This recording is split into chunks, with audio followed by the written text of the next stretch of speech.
लूका की इंजील चौथा बाब और उसकी 16वीं आयत। और वो नासरत में आया जहां उसने परवरिश पाई थी, और अपने दस्तूर के मुआफिक सब्बत के दिन इबादत खाने में गया।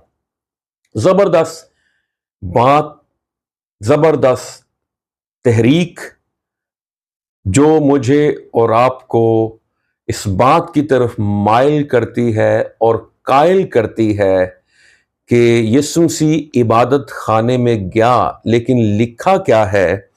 अपने दस्तूर के मुआफिक। आपका क्या दस्तूर है? आपके क्या उसूल हैं? आपका क्या तौर तरीका है? जब इबादत का दिन होता है तो देखें, यीशु मसीह सब्बत के दिन, क्योंकि यहूदी सब्बत के दिन इबादत करते थे, खुदावंद यीशु मसीह सब्बत के दिन इबादत खाने में मौजूद है। आज जो हम इबादत करते हैं वो इतवार वाले दिन करते हैं, क्योंकि यीशु मसीह इतवार वाले दिन मुर्दों में से जी उठा और उसने मौत और कब्र पर फतह पाई। हालेलुया।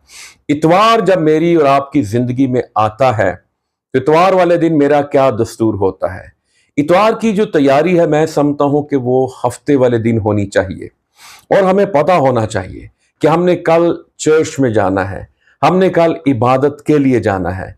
उसके लिए हमें पहले से तैयारी करनी चाहिए। हमें पहले से हर एक चीज को, अपने कपड़ों को, अपने शूज को, एक एक चीज को हमें पहले से रेडी रखना है, और बड़ी खुशी के साथ हमें खुदा के घर में जाना चाहिए। जैसे ज़बूर 122 में लिखा है, मैं खुश होया जद मैनू आखन लगे कि आओ यहोवा दे घर चलिए। हालेलुया। सो खुदावंद के घर में जाना ये बाइस से बरकत है, बाइस से मुसरत है। और जब इतवार वाले दिन आप इबादत करते हैं, खुदा से मुलाकात करते हैं, वो सारा हफ्ता जो है आपका जबरदस्त गुजरता है, बाबरकत गुजरता है। आपके अंदर एक खुशी होती है, एक मुसरत होती है, और आप अपने आप को ताज़ा दम फील करते हैं। खुदा